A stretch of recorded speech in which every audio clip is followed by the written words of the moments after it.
It will. It always takes it a second. There we go. I see a little thing. Not seeing my No, picture. well, Blank. Have no face. well, it's not Oh, coming there through we either. go. It came. Just took it a lot longer. Yeah, I'm like, oh no. I turned into a black screen. There we go. Now it says. All right, guys. We are indeed arrived. Ah,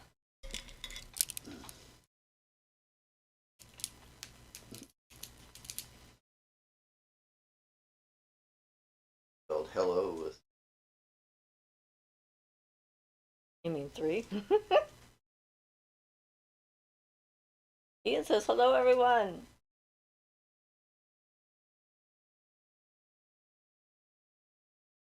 We are back in the sink. Welcome and blessed be. We're having a lovely day here. A little bit of a chill in the wind, but it's clear out pretty much. Blue sky. So sorry for what everyone else is going through in the other part of the country. It looked horrific.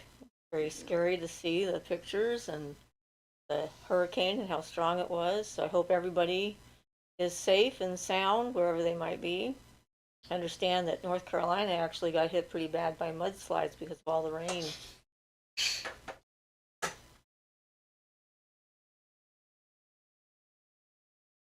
So hope everybody's dry, safe, warm, has power, and whatnot.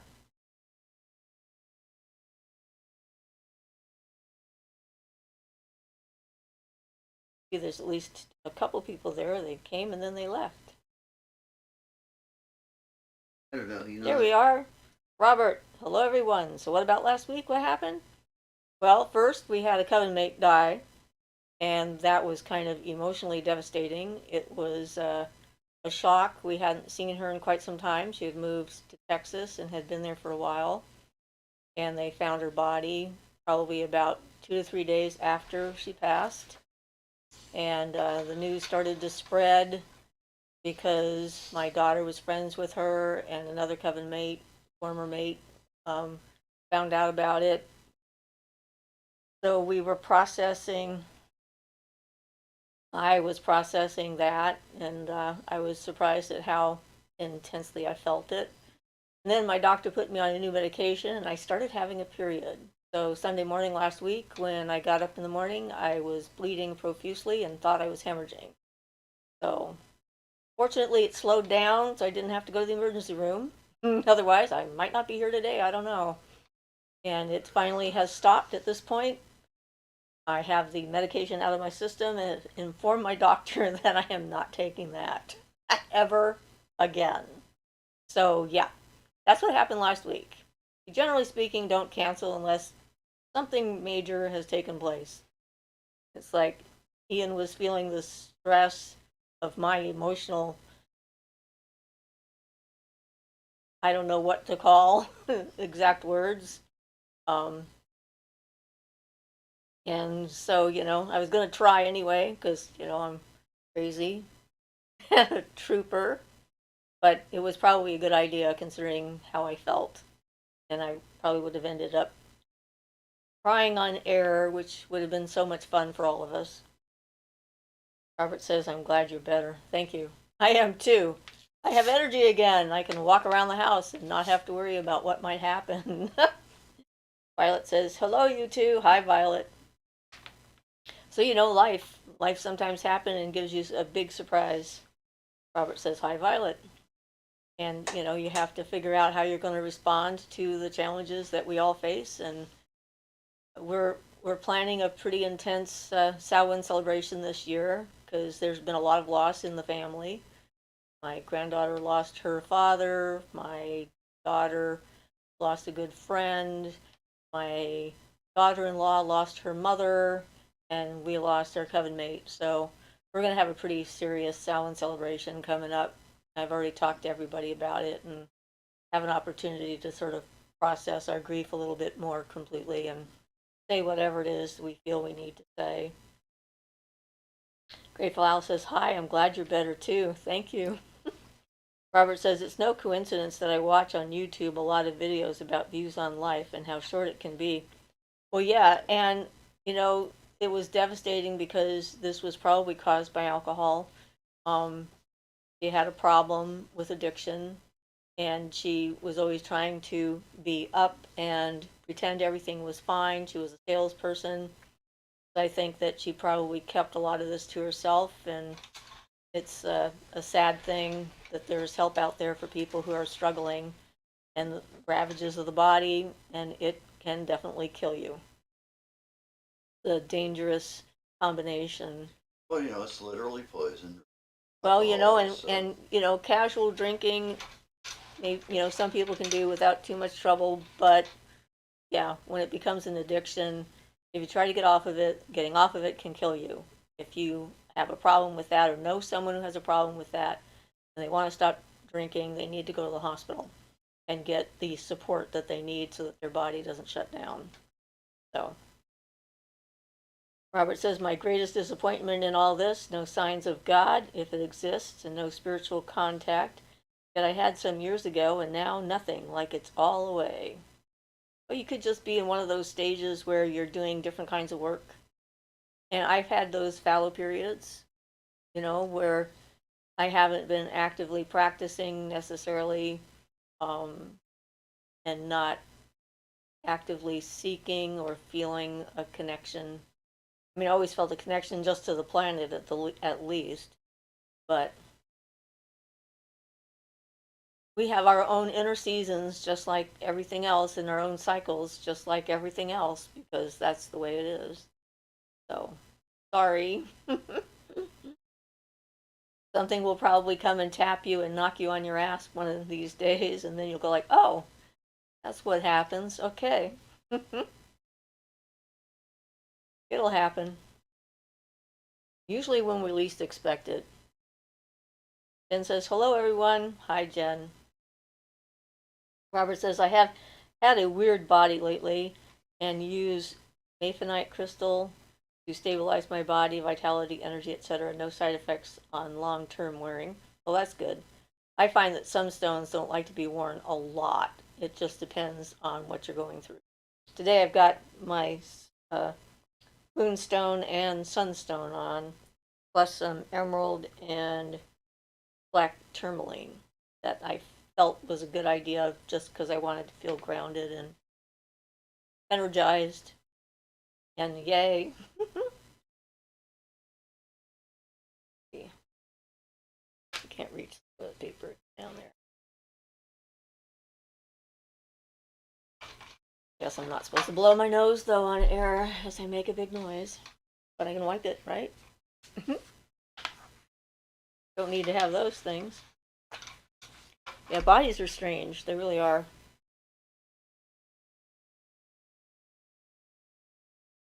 I mean, we have genetics, we've got diseases that might pop in, we've got allergies, which are sometimes genetics and sometimes environmental. We've got environmental stuff. So, yep. Robert says, "I have a black Tektite under my pillow, and I can say that my sleep is way, way better. Funny thing is, I don't know why. It is frustrating to not knowing sometimes." Well, that it works, that's something that you know. So the why may not be as important as the fact that it works. Tina says, "Hi, everyone. Glad you're better, Siofra. Thank you." Jen says, "Hi, Siofra and Ian. I wanted to ask you what app or site you use to track the space weather, asteroids, comets, etc." A couple of different ones. Like they come up on my feed on a regular basis, probably because I check them. But uh, NASA has got the sun weather. You can check in on and see what solar flares and so forth are going.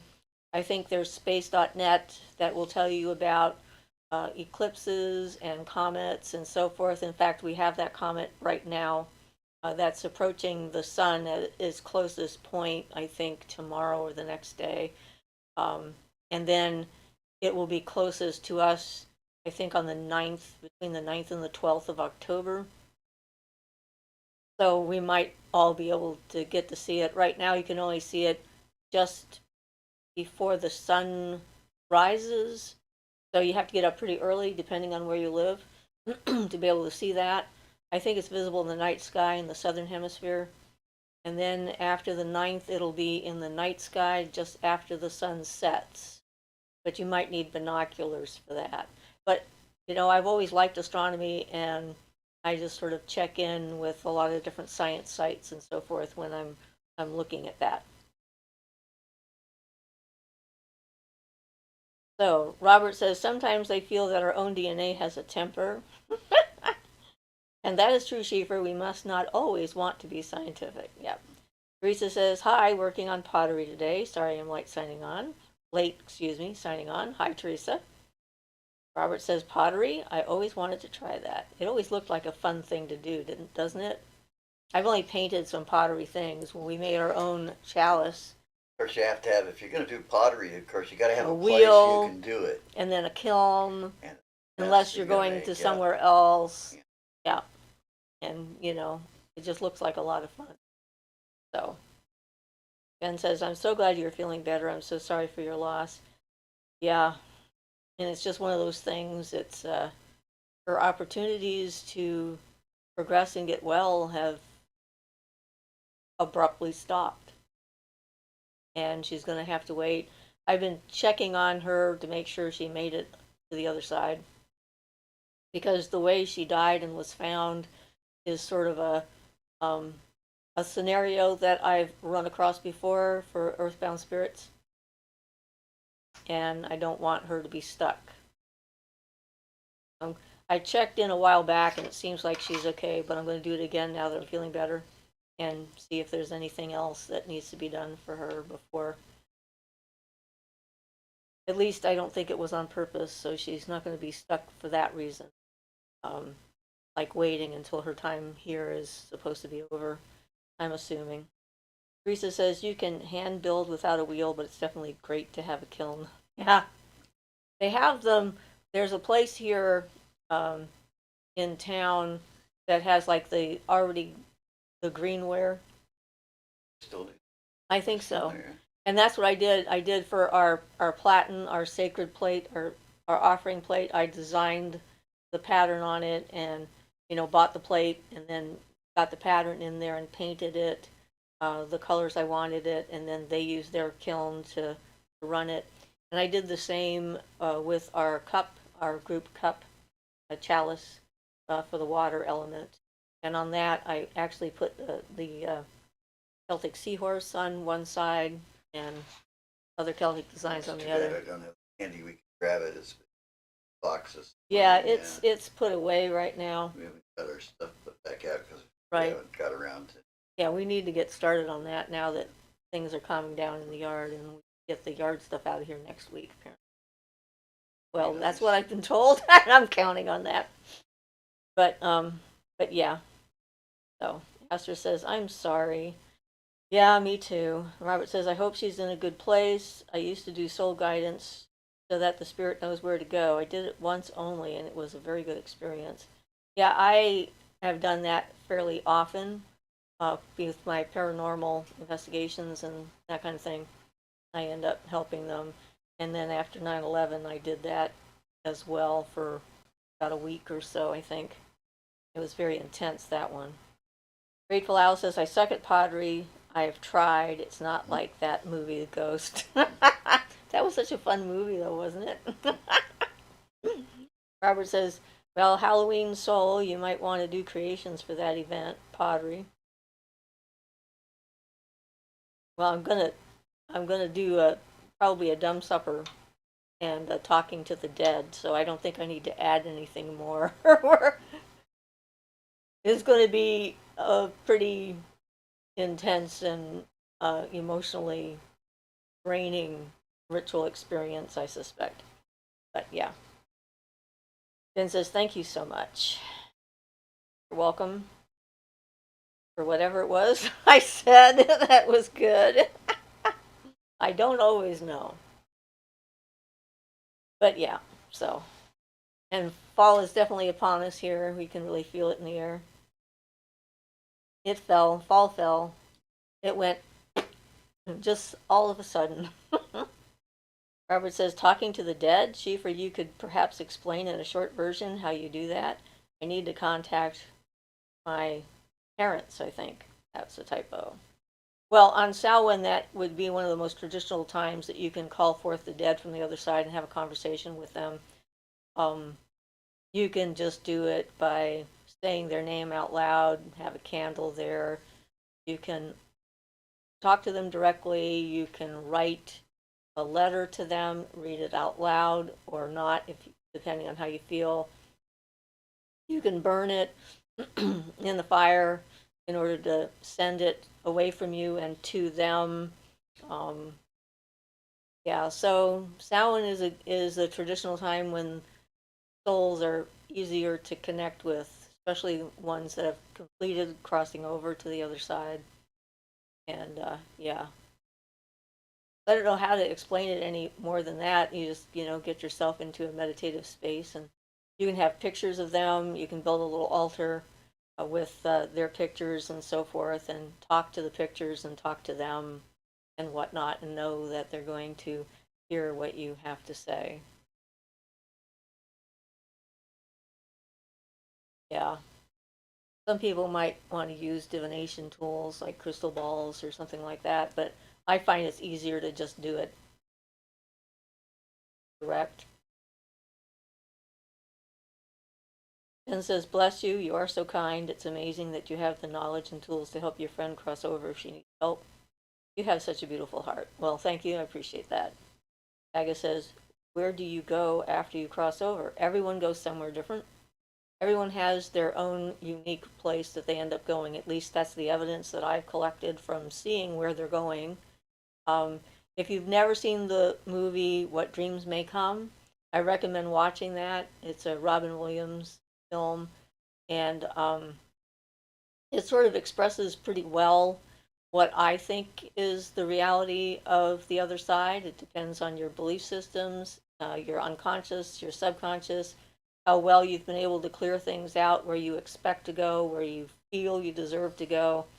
I mean, any place you can imagine can be on the other side. Most of the time, what I've seen, I've seen like some version of a homestead, a house, building with ancestors, loved ones, previous people that are there waiting to help individual continue with the process.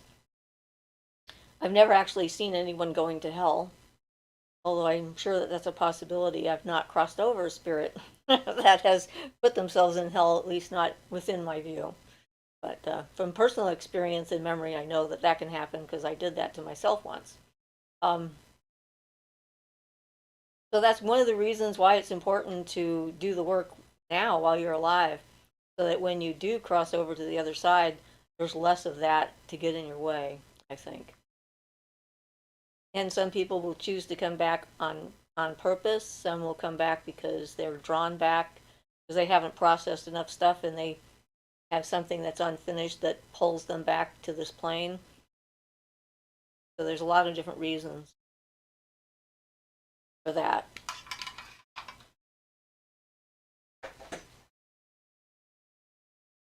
Robert says, Schieffer, you are often said to us, live in the present day, in the present only. Is it the definition of being in our hearts or being truly grounded? That's definitely part of it. Yeah, both of those things. I mean, if you're present in the moment where you are, then you're aware of yourself, your place in the world, and how the world is around you and what it's up to and what it's doing. And you're more likely to be able to tune into your own intuitions that way because then you're paying attention to whatever this is. And that includes magical, spiritual connections as well, not, just Well, mundane ones. if you see that, it also reduces the interference you get from all your anxieties and things because they're largely anxieties are either two types: things that happened in the past or things that might happen in the. But if you be in the present and everything is okay right now, right at this moment, be alert and aware and observe and be present, then it'll be a huge advantage. Um, It's one thing to say be in the present moment, but if you can manage it, it can make a huge difference in your life. I still have to work on that a lot myself.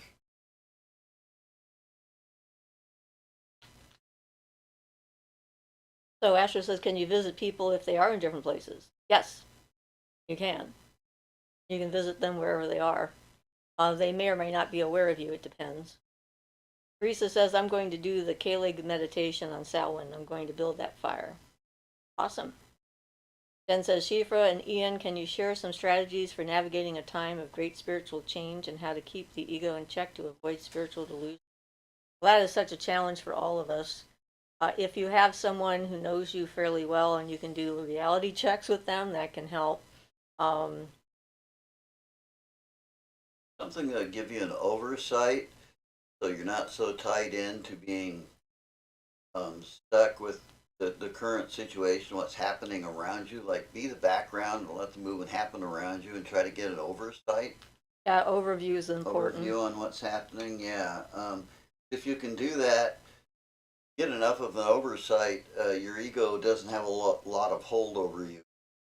That it from kind of like from the point of view of the universe, and you feel. I don't know how to describe that better. I know it from having experienced it, but yeah, if you can reach that, it can help a lot. It's a point where you're not thinking, you're not, everything with the ego is like, I am great or something like that.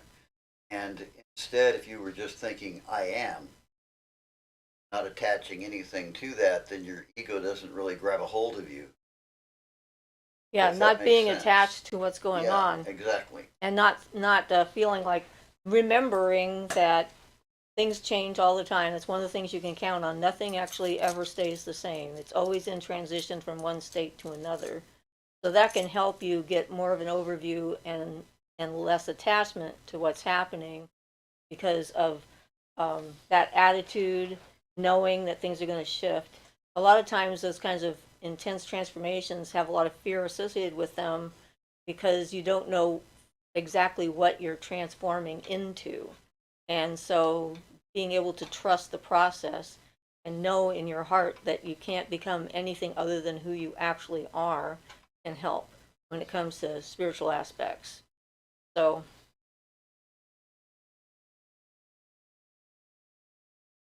So Robert says, hello, Teresa. Yes, I have also started for some Halloween rituals myself. Jen says, I know I'm going through a big shift, but trying to navigate it on my own. I have literally no one. It's tricky to know what is real or if I'm being deluded. And Asher says a therapist can help, Jen, and that's true. Finding someone that you can talk to and bounce ideas off of can help a lot. Jen says, I'm trying to learn tarot to help me discern what is going on, but I'm not good at it. And so I have a lot of doubts of what I am seeing is the truth or I am imposing biases on it. Well, yeah, and that's a thing. That's one of the reasons why I did videos on discernment and so forth, trying to figure out what it is. Again, if you're not attached to the answer being absolutely right and allow the process to continue, probably what is and what isn't reality will sort of shift its And to a way certain out. extent, it's really to a large amount practice is the best way. Just keep at it, and eventually you'll get better and better at figuring out what is real and what's not. It'll become a natural ability as long as you pay attention. Robert says carnelian is super strong to send negative spirits away. Yeah, so is black tourmaline and jet. Jet is really powerful. It's hard to come by because it's so fragile since it's petrified coal. But if you can find a piece of jet, that can be very useful if you think it might be an external influence that you're dealing with. Aga says, can a thought form or an angel reincarnate down here as a human? Not a thought form, absolutely not, ever. And I doubt an angel would either because they have a completely different kind of energy signature, and I don't think that they would be compatible with a human body. And it wouldn't suit their purposes. I think that those stories are made up and don't have any basis in reality. But I could always be wrong. I tend I suppose there could have been an exception sometime or something, but it always seems like there's an exception there. But I agree with you. Like, so unlikely is probably not be not be possible. Yeah. So, Jen says, the only thing I know for certain is that I'm going through a big spiritual shift of some sort because I continually get the Tower, Death, and the Wheel of Fortune. That and the constant synchronicities with numbers and birds. Well, that's a lot of stuff, Tower, Death, and Wheel of Fortune. Sounds like a lot of transformation, and things are moving along quite well. And things breaking apart all around you to make room for something new to grow. I would see those as potentially positive forces for sure, depending on how you look at them. Asher says, I feel profoundly lonely after my spiritual awakening. The betrayal I experienced last year was so shocking, I've been in a state of freeze and anxiety. I'm sorry. And yes, the thing is the more clear you become, the less you can connect to people in general. And that also can be a form of loneliness. Finding the right people to be able to talk to and communicate with and have just a straightforward conversation with without, assumptions and all the other stuff that tends to bleed in. Teresa says, hi, Robert, I'll think of you. Asher says, the thought that I might be a part of God is shocking. I'm not ready to be God, and I can't even keep my room clean. And taking care of myself spiritually is scary sometimes. Well, hey, God's also part of the dust. So, I mean, if every atom in the universe is part of, the sacred divine, whatever we call it, then your mess is also part of it too. So there. It doesn't mean you have to be perfect like our human imposed concept of perfection. Well, that's the thing to realize when you talk about enlightened people and they say they reach that. Uh, there was I read books by a guy named Swami Muktananda, and he said his response to that. People ask him that. Well, if you are God, because when they achieve that state, they say they have reached being part of God, then why don't you have any teeth? His answer was, he has teeth. They're over there in a glass on the table. The point being that um, it's also like Sai Baba. I reading a book about him, and one of the people who like was with him on a regular basis was shocked one day when Sai Baba had to come in and borrow his razor, and it was like, God has to borrow my razor, and it's that same type of thing, While part of you becomes God, that doesn't mean you can do all the tricks that God might as a conception. It's a state of mind. It's a perception of the reality of who the individual is, how you relate to all that stuff, so that you realize that you are a part of God, but it doesn't mean, lose those human characteristics. So in any type of thing like that, you have to discriminate between the guru or whatever, the part that is God that you're trying to get contact with, and the part that's not this human. Sorry, I hope that didn't go too far astray. No, I think that was right on point, Okay. actually, because that's sort of what we're talking about here. Um, Asher added, but if I think of it as something exciting and be curious, then I feel fine and like I can make new friends again. Jen says, thank you all so much. You're welcome, Jen. Asher says, my neighbor is moving away and we both have so much in common. She was my new friend, so I feel sad, but we can talk on the phone. My cat is God too, yes. Yeah, and knows it. Yep. Cats are absolutely and 100% certain that they are.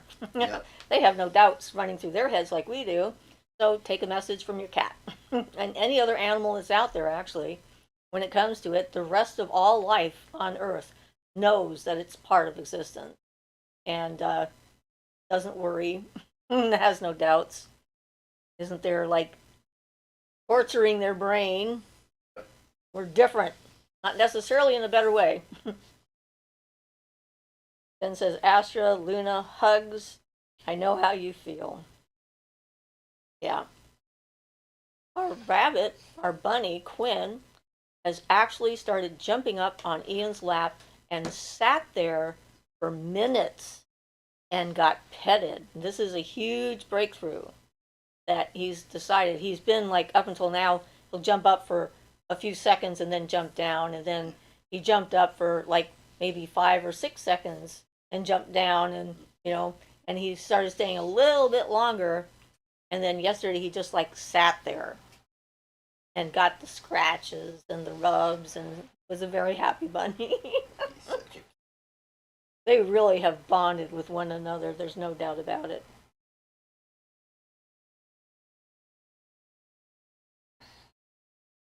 Teresa says, if I feel I might have unintentionally hurt someone I care about, is it a violation of boundaries to send a healing spell? If you haven't asked for permission, the answer is yes. Healing without permission is a violation of free will. Asha says, thanks, Jen. That's one of those things that we talk about a lot. And yeah. That's pretty, unless they're like a, Unless they're unconscious in a well, coma in the hospital. unless they're a serious Christian or something, you can always just say, can I find with But that's the not point. all. If they have a big religious bias, they might not. But, You have to ask. But yeah, well, yeah. That's just the in answer. most cases, that's not too big to ask. It Yeah. depends on who you're talking to. Okay, moving on. Boundaries are a funny thing. They keep my body intact. Weather outdoors. Yes. They keep your blood from getting out of your body.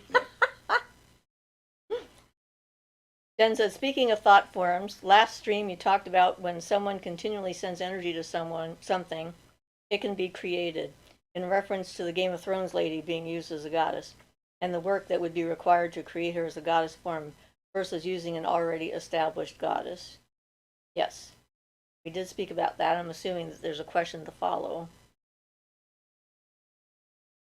So that's what charging, that's all about it. So the question I had was, are gods and goddesses all just creations of our own minds? The answer to that question is no. Some of them, yes. But I have met independent deities that are out there that I had no connection with whatsoever, that suddenly appeared out of nowhere and are clearly external to me. So if you experience a deity like that, when you experience that, then you know it's not you, and it's not a projection. But there's also a lot of Hindu writings. I'm not sure if it's the Vedas or what. I haven't read those translations, those specific ones, but there are apparently quite a few of them when it's said that most of the Hindu gods and goddesses were created by the Rishi. It just a matter of question. I don't know. Well, I even read if that they stuff, were, but, at some point with enough people feeding them energy, they could become independent anyway. well, yeah, well, that's the And whole. have an external force of their own that's not dependent upon people. Well, yeah, well, that's the whole thing is that they develop and evolve with. Yeah. I mean, certainly that's a possibility. Yeah. And Jen says, or is there a true universal source? And I think, for me, the gods and goddesses of all the different pantheons are basically ways for us to interact with different aspects of the universe.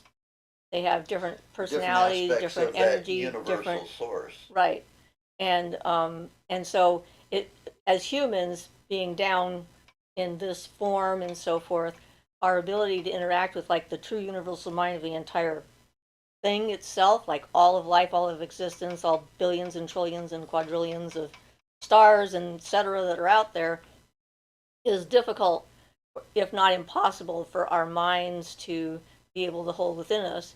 But we can connect with like aspects of that that are closer to our energy, and they're still apart from us, and often have, I don't know, agendas that are different than what we might understand, but they're close enough and that we can interact with. Like from a Hindu point of view, all the gods and goddesses, and from my point of view too, are all like parts of the universal divine source. but there are parts, you could say, like parts of God separated, the universal God got first separated out into different specific aspects that deal with certain things and can be described as have a personality, something like that. So in a way, they're all same. They're all parts of the same source, but they've been divided out.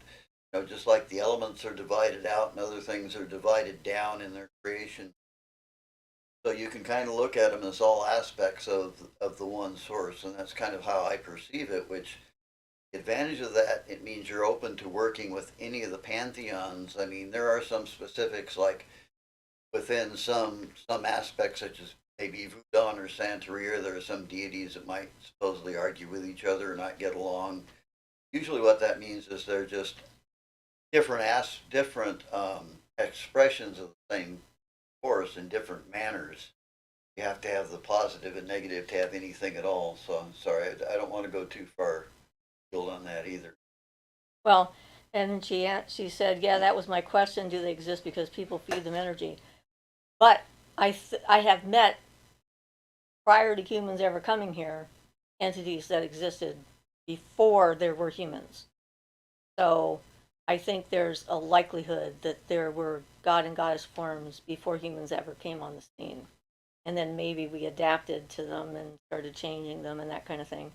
So certainly some of the pre-human beings that I've run across here and there, I mean, they're there, they're real, they exist, they're outside of ourselves. And generally speaking, the people that think that everything out there is just something that we've created and fed with our own minds and as a mental projection or so forth, think that everything is that. And Yeah, that leads to its own problems. yeah, and that's one of the reasons why some people think it's cool to, like, work with demons, because it's just an aspect of yourself you're getting control over. And yet I know that they have external and independent reality beyond that. So yeah, it's like, depending on the situation, there's a lot of different answers. Like everything else, nothing is quite um, straightforward. Teresa says, to change the subject a little, the other night I was trying to put up a dome of protection. I found myself decorating the inside of the sphere with a paisley pattern to match my sheets. That sounds cute, I agree. Then I redecorated with the colored aura trails from my fingers. Then it occurred to me that I can decorate my sphere of protection any way I want. Absolutely. Yeah. It's yours. You can do whatever you want with it. Whatever makes you feel safe. That's all they're Yeah. needed. Which makes me think of building an astral temple, which you can do, make your astral temple be whatever you want. Mm-hmm. Yeah. So Rob Noga says, I just tuned in and I might be way off track here, but I have a dream question. Cars can symbolize life's journey. I had a dream of opening the hood and the motor was glowing red hot.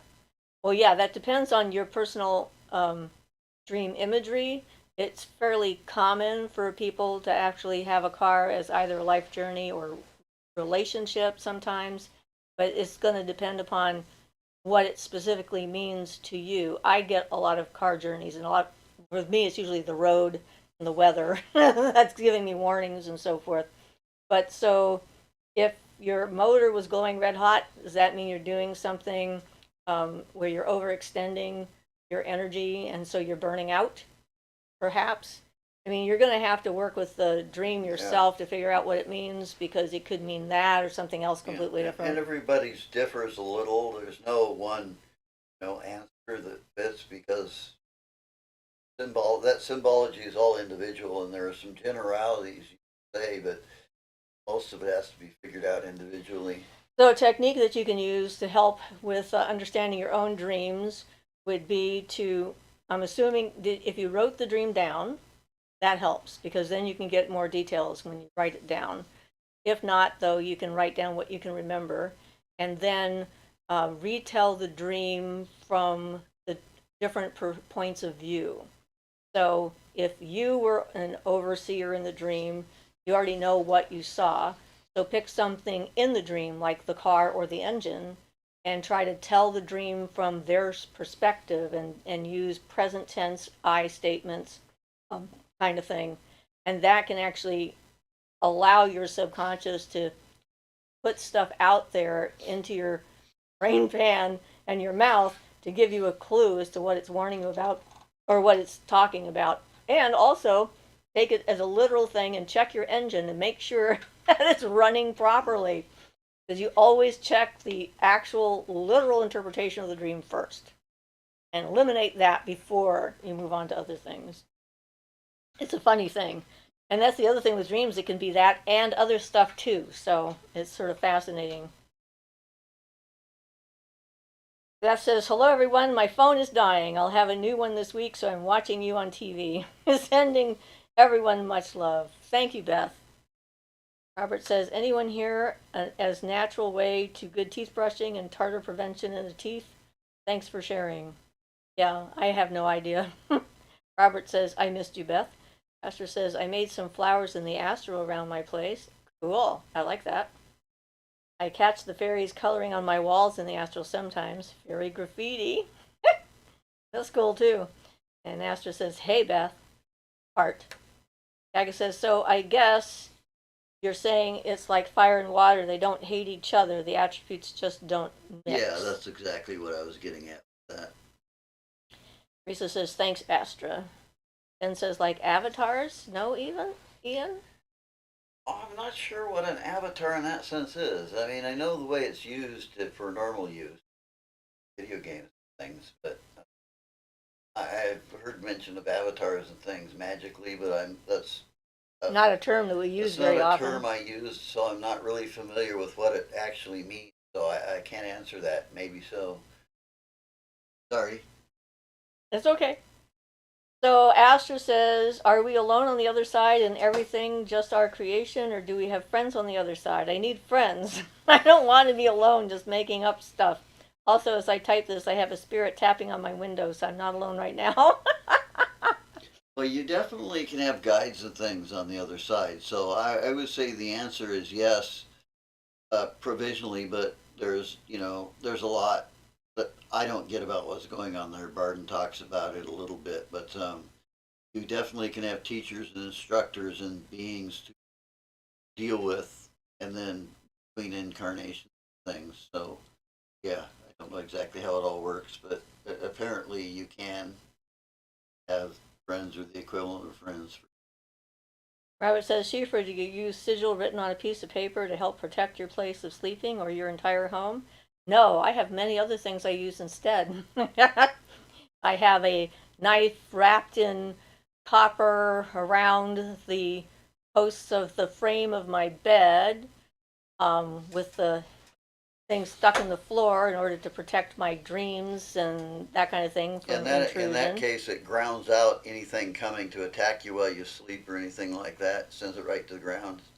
We have stones around our property, large pieces of obsidian and that kind of thing. I have mirrors in my windows facing out, so any thought forms coming from other people will get bounced back. I have cross brooms in front of above my kitchen window with bells on them. I have bells on my doorknob, which we need to get back because when we changed the doorknob, we got to put those back. But yeah, we have lots of stuff. Yeah, we have lots of little things. Just sort of collect them. I've got things in my yard. I have masks on the outside of my house. I have sort of a dragonish kind of demon head or something or other. That's a protecting spirit. I'm very much into decorating my environment with things that also double as protective symbols and emblems and that kind of thing.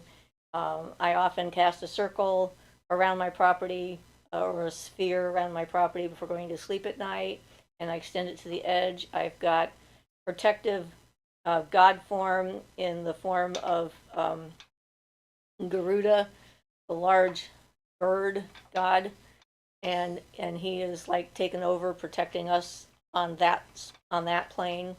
And then I have my personal power animals that if something is coming at me or whatever will alert me to danger and will start moving around and growling and whatnot around my bed or my house or what have you. So yeah, I've got lots of things, but not a sigil. I think you gave me a sigil for health or whatever that I have in my purse, in a little pouch. Yeah. But that's not for protection specifically.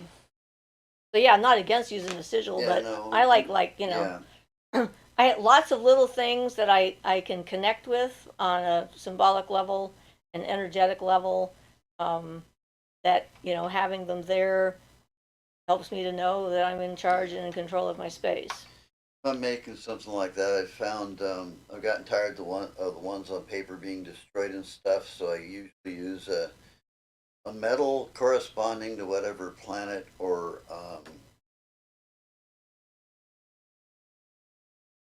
you're on the tree of life I want to use most associated with what I'm trying to accomplish.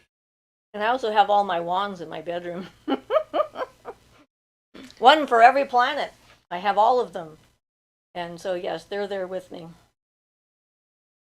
So, Jen says, life is so mysterious and there is so much to learn. Thank you so much for sharing your wisdom. I appreciate you both so much. You're welcome. Thank you. And we're glad that what we know is helpful to other people. Robert says, well, Hecate used to be my friend, but somehow she doesn't come back. She must be busy as hell. Whatever. Aaron says, hello. Sorry I'm late. Hi, Aaron. SL says, hi, guys. Hi, SL. Gaga says, I heard gargoyles and dragons are good for and mint for protection. Yes, and I have a rosemary plant and lavender in my garden, which are both also good for protection. Rosemary is pretty traditional. And we had one year where someone group was trying to attack us, and my rosemary plant, even though it was like 7 feet tall, suddenly died. I think it took the energetic hit and absorbed it, and I had to plant a new one, which is now 7.5 feet tall, so it's growing quite well in its space. Yeah, I have a gargoyle and a dragon, a couple of dragons actually, but I haven't had to use them for protection though. But I've got them hanging around just because I like them. But I had them Yeah, charged up at one time. Yeah. I have a cute little Chinese dragon I found at like Goodwill or something, and I mean I just like collect these little things. And we also have a Fu Lion pair of Fu Lions, which are also good. They're jade Fu Lions, and they protect the realms and so forth from intruders. They're used in China to protect the temple and sacred spaces and stuff like that. You often see them outside of those buildings, and they face each other, so you only get just one. And we found a marble one at Goodwill that we have outside of our door, on our doorstep, or by our garden, Yeah, right there. Still sitting out there. Yep, Yeah. he's sitting out there, and you just sort of talk to them, and hey guys, and it can freak people out or make them leave you alone. Jen says, I don't want anything to do with demons. Shudder. My first spiritual experiences as a child were with being attacked by demons, and I know they are real and don't want anything to do with them. Good. I agree. I agree. In the sense that there's no reason to really, unless you're trying to do something negative to somebody. There's no reason, um, to sort with the negative beings that a positive being can't accomplish, with very, very few exceptions, and not likely any that somebody would run into unless they're very, very advanced. They might want to legitimately do that, though. I did legitimately contact one once because uh, our house was visited by somebody who stayed overnight here who was basically worshiping a demon. So I had to potentially deal with that issue of him. He was a little bit, Cuckoo. For yeah. Cocoa Puffs. So we were worried about like physical safety and things like that. So I did get a hold of the one negative being that was listed as a demonic being, the Solomon's work, and kind of made an agreement with them that if this person left us alone and never bothered us again, then Leave them alone. I would leave them alone and not fuss with it. Yeah. Yep. And that was actually the same person that the land guardian came into my house and filled my house up with to warn us about the Yeah. danger.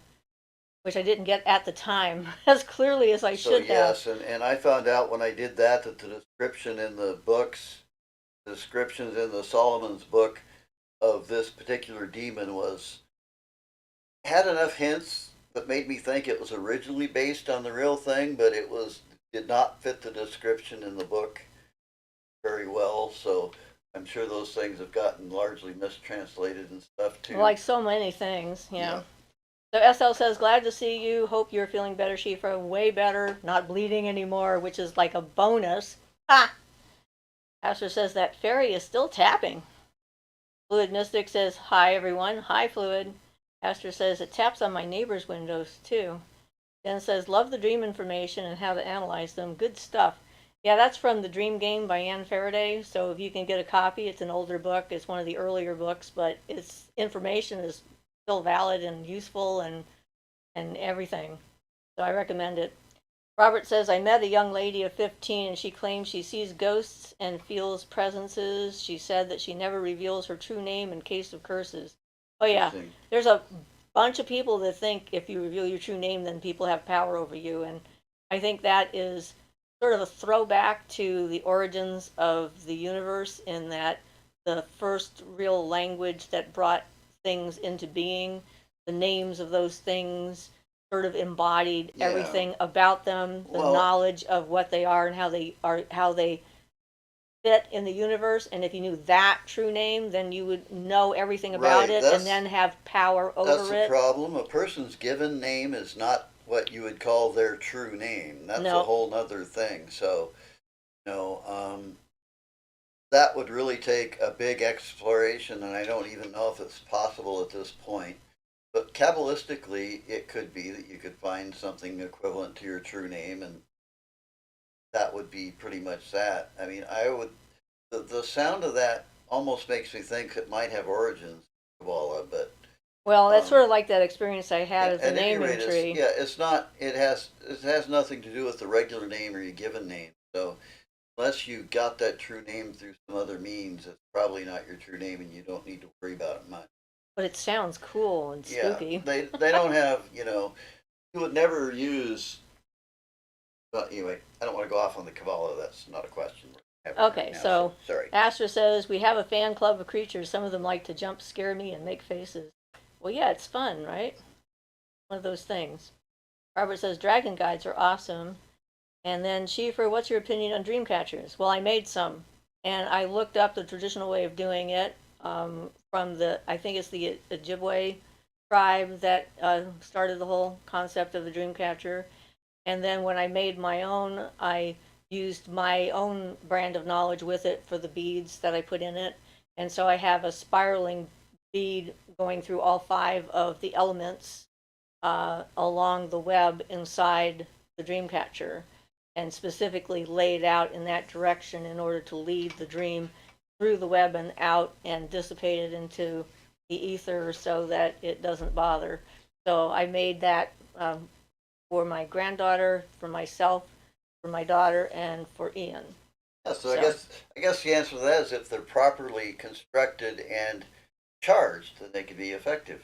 Yes, and I always find it humorous when I see people driving with a dream catcher hanging from their window, and I'm thinking, you're supposed to be awake. And dreaming is not what's supposed to be happening right now, so why do you have a dream catcher in your car? So I'm assuming that they have no idea what they are. They just think they're pretty, and that's probably what they're not actually functioning as a dream catcher in that case. But yeah, it's a But nice they can. design. Yeah. I like it. Asher says the positive beings seem scarier. I got chased by a fleet of UFOs once, and I think the UFOs are angels. I have no idea for sure what they are. Asher says, wait, are you saying I may have a secret name I don't know about? Well, if it's secret from you, you don't have to worry about giving it away, right? Well, but ideally, well, everybody actually does in a way, but it would take like probably a good 2 hours to start on explaining that concept really from that point of view. Basically, if you want to look at it, we'll look at it briefly from a Kabbalistic perspective because I don't have any other way to describe it exactly. But the idea that in this case, for your true name, each letter would indicate aspects of your qualities because each Kabbalistic letter has certain aspects of qualities that people have or can be. So this would be something that would sum up like the majority or all of your qualities in a series of Kabbalistic letters, but that includes elemental aspects and personality traits and things like that. And I would not be capable of figuring something out myself, and I've been studying Barton's Kabbalah for some years. So while it's theoretically possible, and you could say everybody does, unless you really deep into the Kabbalah or have it from a past life or something, or it's something that's not very accessible hardly at all. And then even at that, it wouldn't be like it would belong to you, but it would like be a description of you. That's how the Kabbalah is used. The Kabbalistic names of beings are used. If you have the true name of a being, one of the planetary beings or something, you can use its name Kabbalistically. And if you're doing the true Kabbalah like Barton teaches it, Kabbalistically, you have access over all of that being's abilities. So if you get that Kabbalistic aspect, you don't have to visit like a being of a sphere or a planetary being to have it do you a favor, because at that point, if you have truly accomplished the Kabbalah, you have access to all its abilities through its name. So it would be that kind of thing, and it's complicated. That's how I put that. I don't know if that made any sense to anybody, but So SL says dream catchers work so well for me, almost zero nightmares. Robert says, so one of the function of a dream catcher is to catch the dream and therefore be able to understand it? No, actually it's to catch the nightmares to keep them from bothering you and let the good dreams come through. He says, I very rarely have nightmares and I usually laugh at them. That's a good thing. So they should be called nightmare catchers? yeah, That could be. And oh, by the way, is Kabbalah satanic in nature? No. not in the least. No, it's got nothing to do with Satan Or and Satanism or anything. Yeah, this as an aspect of Satan and that, it doesn't even come into consideration. Well, Let's not get into that yeah, right now. because there's the religious Kabbalah and then there's a practical Kabbalah. And let's just say that Barton's aspect is what I practice, and that's a practical Kabbalah with no religious overtones. So in that case, no, it has nothing to do with it. If you're talking Jewish Kabbalah, it has God and some aspects of Satan in it. Uh, Again, it's a long, complicated thing. No, it's not satanic, basically. Right. Answer. Astra says, I should make a money catcher. Sounds like a great idea. Yeah. Gaga says, you think you could make a video on Franz Barton Hermetics? Just the start of the book talking about the elements. I just want to make sure we're on the same page. I could do that, sure. Robert says, In fact, ha ha ha, Astra, good ID. Josco says, am I late? When did you start? Can you tell me in short what we are talking about? Yeah, and hi. Hi, Josco.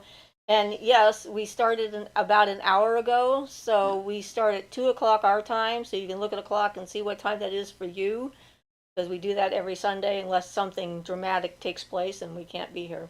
Yeah, it's now 3 o'clock our time, just about. Yep. And Asher says, I could train cows to bring me money. Crows. Crows. I'm going to say, Right. yeah. I'm going to say it should be crows. Crows, It is crows. Yes, you can. That you can do. There's a whole method for doing that. But first I must befriend. Robert says, yes, it would be cool, Astra. And basically, Josco, whatever you want to talk about, any question you have, you can just jump in and ask a question about your magical practice or whatever it is that's on your mind. You don't have to be in whatever the subject happens when you arrive, because we've gone through a bunch of subjects before you got here, and all kinds of different ones, so you can just jump in. Robert says, yes, it would be cool, Astra. Well, Kabbalah comes from older sources of occult practices. Yes, it does. And in fact, if you look around and just do general searches, you'll just generally find the Hebrew Kabbalah. But Barton's Kabbalah is not Hebrew. he gives it in German, and it can correspond to any language. It's a practice. Um, yeah, I guess I'll shorten that one to yes. There were older sources of occult Kabbalah, quite a few before the Jewish Kabbalah, but that's all we have written down because they were mostly all passed orally. So largely they've been forgotten, except for what Barden has revived in his book, and I've never seen anything as clear and definite. SL says, do you know much about Solomonic magic? I recently started learning a bit about it and was wondering what the difference Well, is between that and the Kabbalah. if you're talking about Solomonic magic, like conjuring the spirits and that, which is what I'm going to assume, unless you like tell me different real quick here. So the main difference between that and the Kabbalah, now we have to distinguish between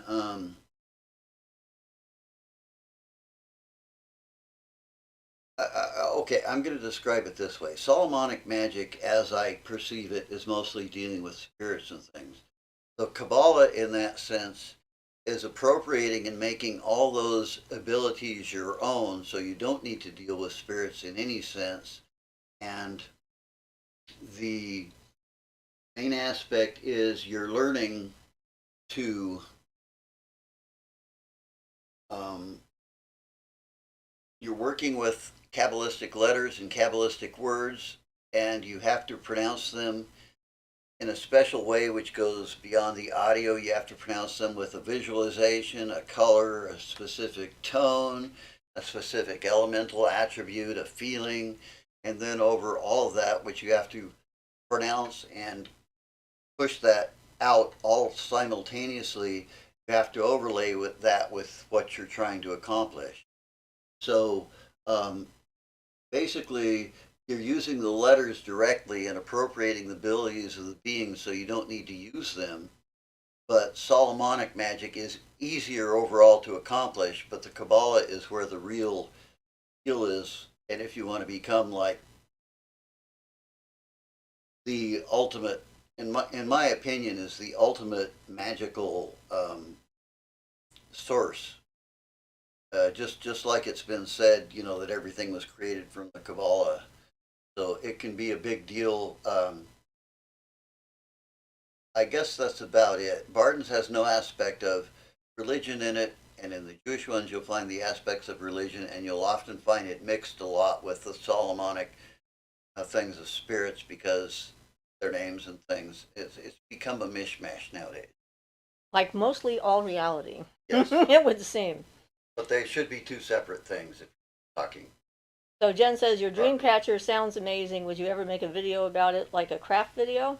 I'd have to figure out how to make it all over again. We'll see. I can't make any promises though. It was very, I ended up with a very large hoop, so, because I wanted more room. Josco says, okay, thank you. By the way, I have sent you a message on Facebook. I don't know if you received it because it doesn't allow me to send you a friend's request. Well, I'm not on Facebook right now. I'll have to look. Um, Robert says, Siofra, I assume you heard of the famous Necronomicon. Was that book real or just a fake story? That book is not real. Someone has written that book based on the story, the fiction story that Lovecraft wrote and created one and did an entire system of magic based on it, etc.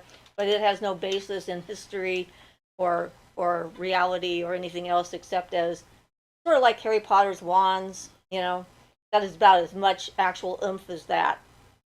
So I would ignore it. Gaga says, do you think the story of Simeon Toko is true about how he always came back to life after being murdered? Yes, I'm not familiar with that one. I have no clue. Yeah, I'm not familiar with that either. Rob says, thank guys, love the chats, see you next Sunday. Bye, Rob. Arrow says, does the middle pillar practice have to do with Kabbalah? Yes, I should have added that not only is it the science of the letters, but the Kabbalistic letters are the paths on the tree of life. Connect the Siofra, and this is a diagram you'll have to look up if you don't know what I'm talking about. But the middle pillar are the paths on the tree of life that go down the center. So there's a right, a left, and a center pillar on the tree of life. And yes, that is part of the Kabbalah. The whole aspect of the tree of life is a Kabbalistic diagram expressing both the external universe and the construction of your internal universe. And that's where it's most useful, transforming yourself. That not only is the esoteric construction of the external universe, but also the esoteric construction of the individual. So the paths reflect that. There's a lot to that. So I think Okay. So Asher says, so if I'm an artist, can I start making my afterlife kingdom? Well, you certainly might be able to influence what it looks like. absolutely, Because what you have in your thoughts and what you're imagining and so forth could have a, if it's in your subconscious and everything, it's like it could have an effect.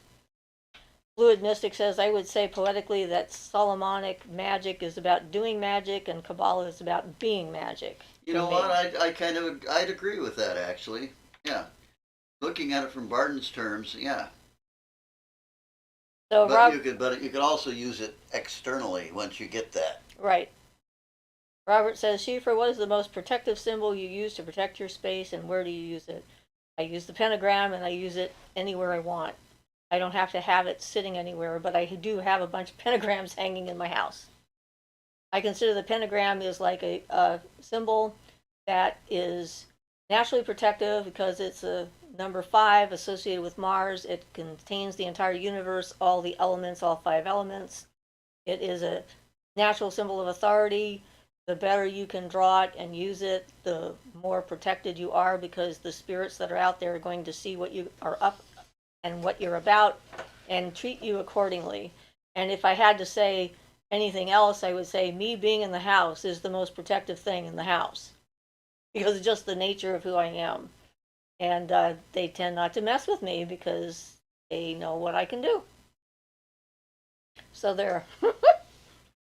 Gasco says, my question is, do you have any insights or intuitive feelings about kindred beings? I was years too much worried about my original pantheon, and I was in contradiction about Irish and Gaulish. But I also felt an unknown nature pantheon, so I started 2 years ago to connect with my own kindred beings. I'm not sure exactly what you mean by kindred beings. Nature spirits. I mean, you don't have to follow a pantheon in order to connect with the beings that exist in the world when it comes to that. And certainly, I'm eclectic, so I connect with a bunch of different pantheons, and I don't have any individual or personal conflicts with any of the deities that I have connected with over the years, and they with each other, kind of thing. So I don't know. I mean, there's a lot of different ways of magic when it comes to that.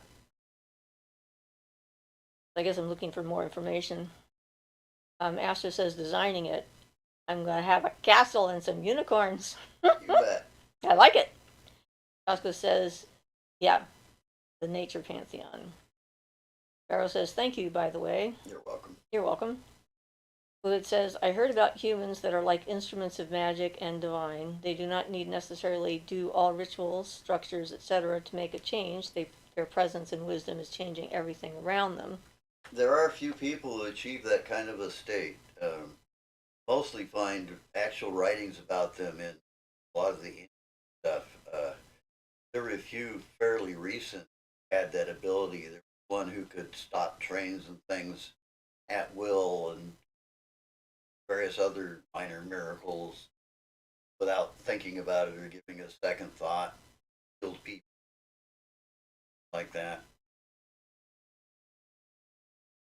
Well, I mean, Ash Puri, by the way. He was the one who stopped the trains, right? Yeah. Yeah. He wanted to go somewhere and he didn't have a ticket. And so they told him he had to have a ticket.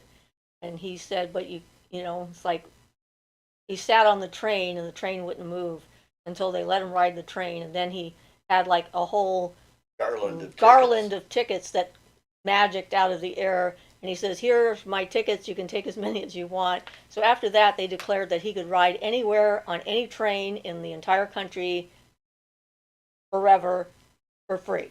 No one would ever stop him because he really messed with their train schedule. So yeah, that's kind of an unusual personality for sure. But yeah, I they've got can't do that unless it's it. an Well, emergency. that takes a lot of development and a special type and all that. But those kind of things are over there. They're called cities. And they're abilities that, after a while, through personal development, you just gain these abilities and things that just kind of happen automatically. You don't need to worry about it.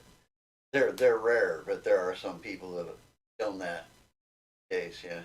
Yep. So Robert says, Siofra, did you ever connected to the Earth Mother energy, and what have you felt? I did had it myself when I was 3 years straight, far away in nature. She was there.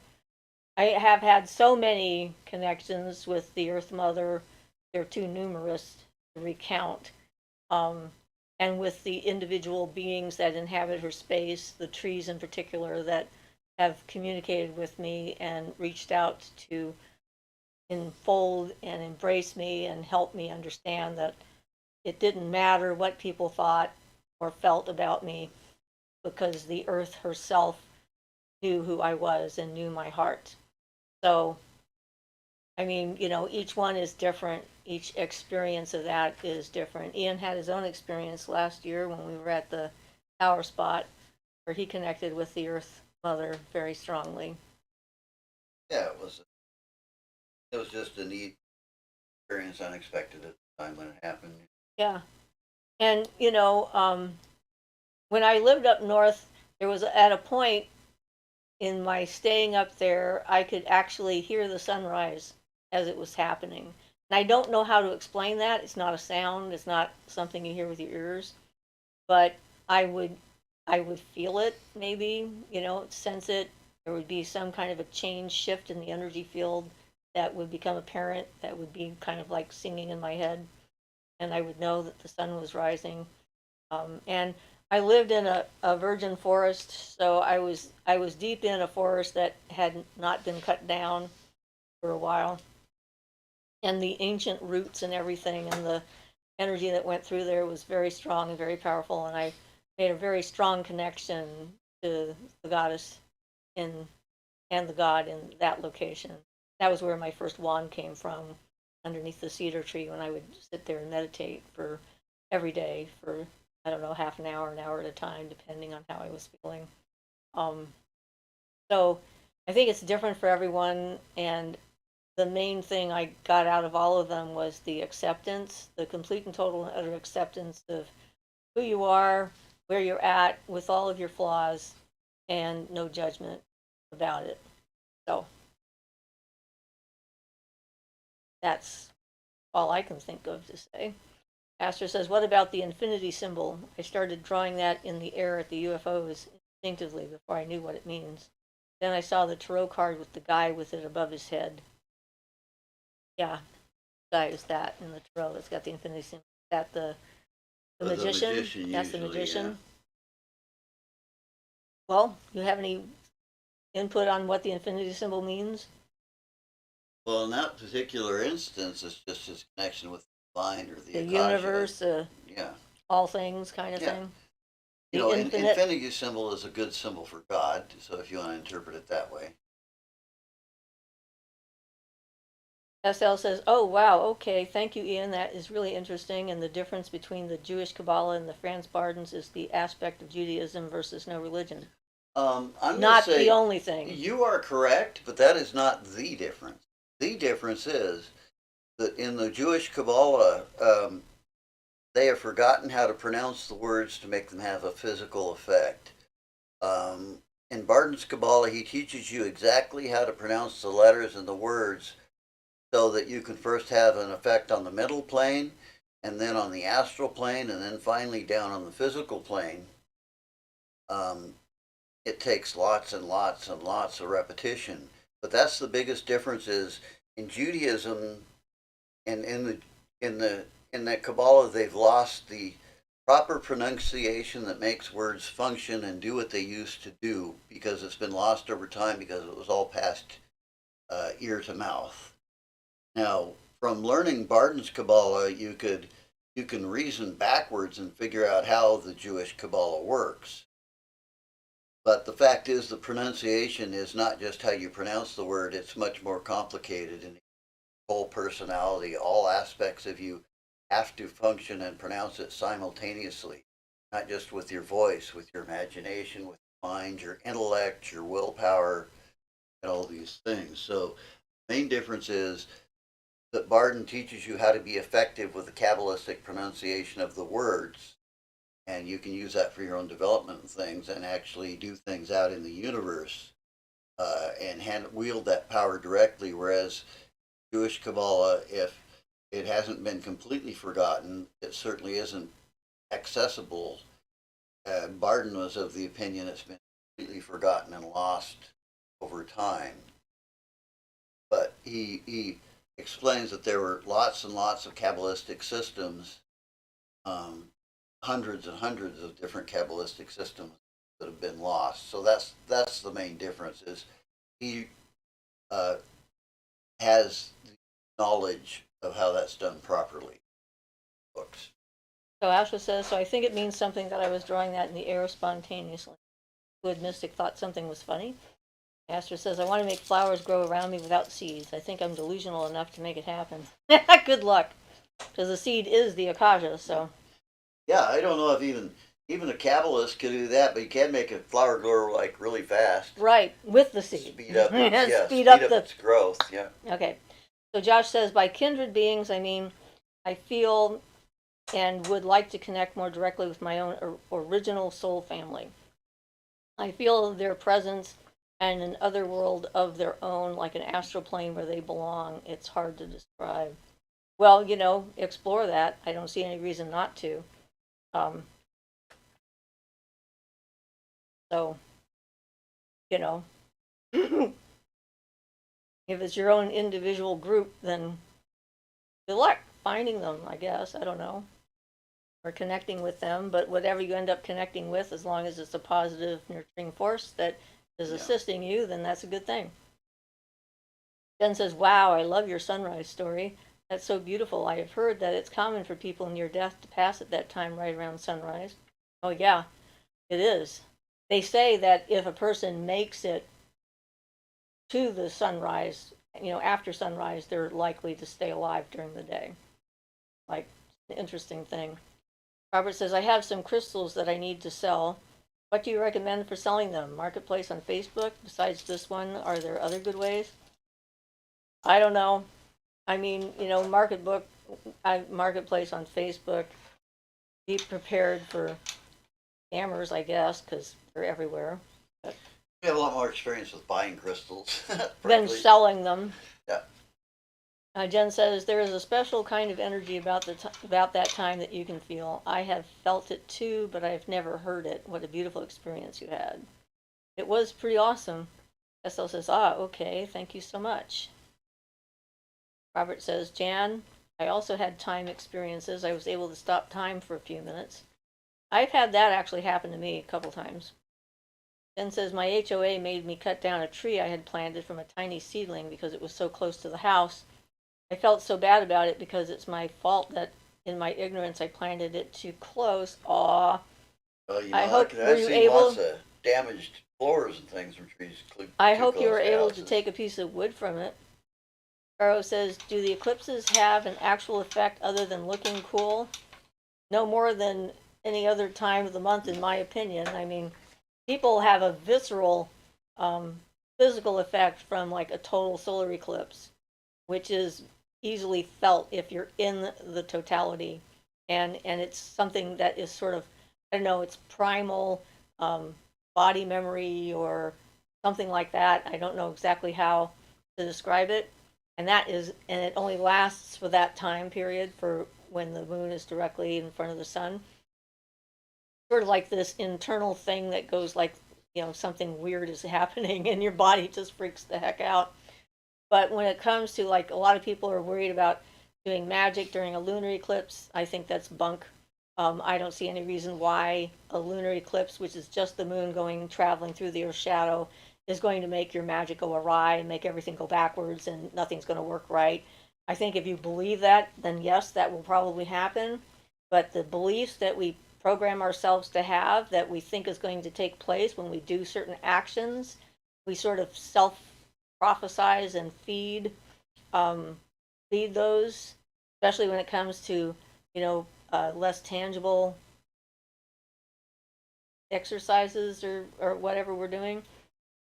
And so what you think is true becomes more likely to become true when you're working with those kinds of subtle Yeah, forces. yeah. I'll say there'd be a small amount of effect for the eclipse of having a little bit less sun, but no, it would be less than your own thoughts and feelings on the matter, less effect. So while it would be slightly more difficult to do, if you're trying to charge a solar talisman during an eclipse, that wouldn't be a good idea. But Right, other than, something right, like that, something yeah, really directed. right. Yeah.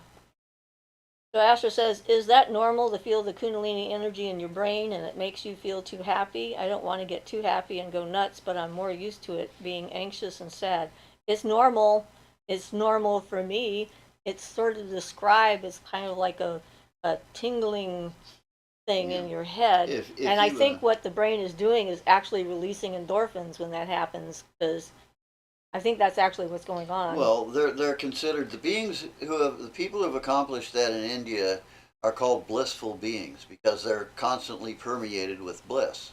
Swami Nityananda was one of those. He would just sit around and he'd be constantly permeated with waves of bliss that would pass through him. Okay, so Josco says thanks. Robert says, I am Capricorn, and all tarot readers said that in November a huge new cycle is coming. Well, good for them. There's always new cycles coming. Jen says, I literally cried when I had to cut it down and decided to save the woods so that at least its life wasn't in vain and can return to the ashes to the earth rather than just throwing it away.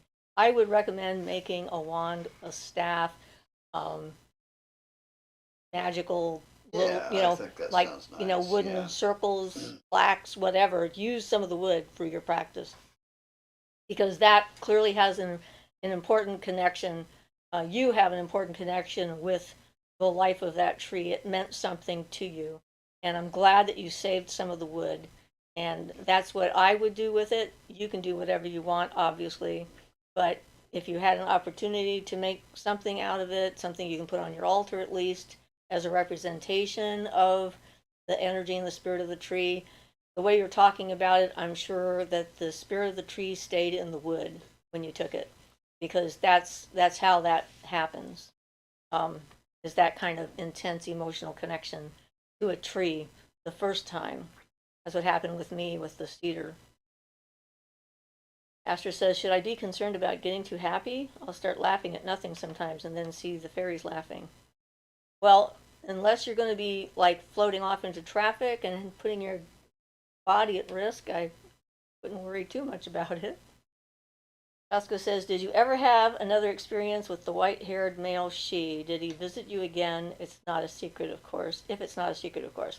Yes, uh, the male she has come around a couple of times. Not a lot of late, and I expect to see him more in the winter. And I was actually thinking about him the other day because the woman, our coven mate, who passed, he and she had a very powerful encounter with each other before I met him. So I suspect he'll be around. But like they have their own agenda. They have stuff that they're doing. I always appreciate when they check in on me and stuff like that and say hi. But it's yeah. Robert says, Astra, if you're happy and I'm happy, you'll be happy. Haha. Jen says, which felt sacrilegious to me, but I'm still grieving so much over the tree because it's my fault that it had to lose its life. I think I've answered these questions before I got to them. Do you have any advice for the best way to honor the tree's life? I think I answered that. So, Josco says, and did you ever connect with your original soul family? What's your view on this? Um, no, I don't think so, or I don't think it's important anymore, or it's complicated and I'll have to think about it in a different way and get back to you on it. Because, yeah, there's all sorts of things popping around in my head right now. Robert says, during a moon eclipse, I made some wishes. Good. I think that they should work myself. Jen says, yes, I have a huge pile of wood from the tree because they couldn't just throw it away. I felt so disrespectful to do that. First of all, that tree had two fruits on it that I only saw when I had cut it down. It was the first time it had fruit. Aww. Barbara says, I knew years ago a woman who purchased one new crystal each day for years. Her house is full. Well, I guess she's got unbelievable amounts of money if she purchased a crystal every day. Maybe small crystals? Ashley says, yeah, the brain thing feels awesome, but I'm fighting the happiness because my PTSD is trying to keep hyper vigilant. I think I am a joyful person at heart. I just feel conflicted. It could be that this is actually trying to help you get back to a time when you did feel joy, like a child. Uh, the child's expression of wonder and awe, and just like taking in the whole universe, is sounds like what you're trying to describe. Astra says, or Robert says, Astra people usually fight depression. Ben says, oh, Siofra, thank you so much. I'm literally crying about the sorrow I have over that tree, and the thought of the spirit and having the wood is such a comfort to me. I have all the wood from it. Okay, so yeah, it's one of those funny things, is like the way the channel goes. Like I see the question, I start to think, and I start to answer it, and so forth, and then later I find out that yes. So I'm glad that I'm in the moment well enough to be able to know what to say to help. Gaga says, could I program a necklace to give me physical strength on contact? I'm going to say yes, but to make it so it actually works physically and not just psychologically, you'll probably have to charge it at least 463 times seriously and with full intention. If you're willing to do it and give it that much effort, you should be able to make one that would actually do that. So Jen says, other than the leafy branches, which I burned and returned to the earth, has all the wood from it. Astra says, yeah, Robert, I think my brain is just changing for the better, and it's hard for me to let go of control. Yeah. Jen says, I will definitely use your suggestions to honor its life. I'm such a dumbass, though, for doing that. Yeah, we make mistakes. Eve says, do you have a list of book recommendations? I would love to read some. I actually had some book reviews on one of my videos. And Astra says, Crystal Lady must be rich. This is what I thought. Robert says, she said she spent about $10 a day. Okay, must be small crystals. Jen says, why 463 times specifically? Well, this is from Barden. Apparently, if you want to get a physical result from something you're just starting from scratch, in other words, something that's not already charged up like a goddess figure or something, you're starting it from scratch, you need to do 2 repetitions to get it past the akaja and working on a mental plane, 60 repetitions at least on a mental plane, mental aspect to get that going, and then 400 on an astral plane, working on that, and then the one extra down to the physical plane. So 463. If you work on charging it fully each time, you can make it work on a physical basis. But of course, that takes a lot of work and effort. Well, anything you do Yeah. is going to take work and effort because it doesn't just come Yeah, out of the and air. then depending, on how strong your focus and concentration and everything was on concentrating on it. A lot of times the Indian things say things have to be repeated like 10,000 times or something. That would be for somebody who has like no concentration ability and was working on a. It's Uh, going with a mantra. yeah, it's called like yeah, like mantras, for example. So if you just repeat them a whole bunch of times, you don't have to focus on them as much. But the more you focus on it, and the stronger your intent and everything, the less it has to be repeated. Okay. So Violet says, I just think you two are so very awesome. I look forward to the Franz Barden element sometime. Yay. Thank Yeah, you, I Violet. will do that. And Crow is asking the question you just answered. Josh says, haha, it's okay. Thanks for your authenticity. Can you give an advice what to do with power objects that have been not used for a long time just to awake them? I feel also guilt about this, but I didn't can use it, and my guild blocks me to awake them again. I would say holding them, talking to them, thinking about what their purpose is, Yeah, finding out if they need something like. anything that awakens the memories in your mind, anything that awakens the previous aspects and makes you think about those will also help awaken them in the object and put that back in there too. So anything you can do to prompt your own memories or feelings that you had at that time, that kind of thing. Try and put yourself in that same kind of space when you were. Yeah. And Jen says, thank you so much, Ian. That makes sense. You both are so wise. Thank you so much for sharing your wisdom so freely. You're welcome. Master says, someone could make a leather jacket encrusted with crystals, but then the fairies would be trying to steal that jacket. Gaga says, is there any magical practice that can allow you to put more energy behind your energy you're putting out? That would be using other sources of energy, like the elements or the planets or whatever, I would assume. Yeah, you can kind of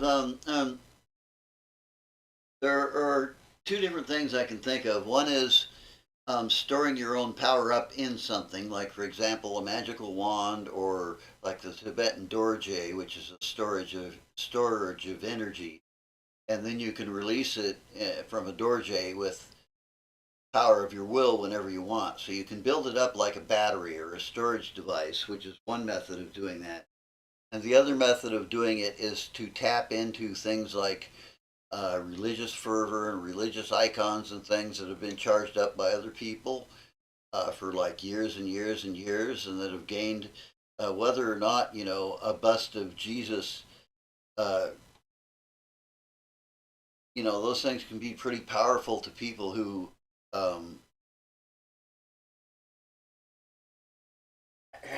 can't think of the word I want, who are at ease with that energy anyway, who Compatible?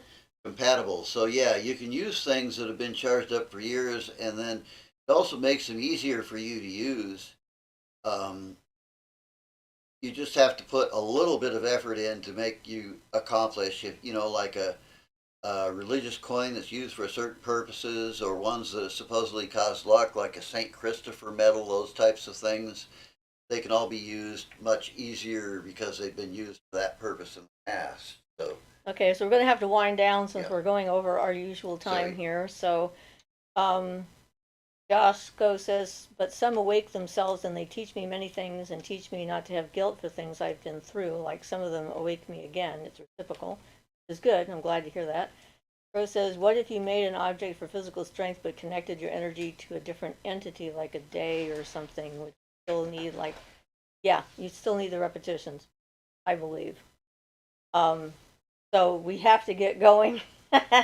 Violet says, how do you spell that? Ian spelled it. Rose says, yes, you just answered my question again. And thanks. Okay, guys, we have to get going. It's been a little over an hour and a half, so I'm sorry that we can't answer any more questions right now. So those of you who have burning questions, come back next Sunday. And thank you all for being wonderful. And I will check my Facebook page and see if I can find the message from you. Okay?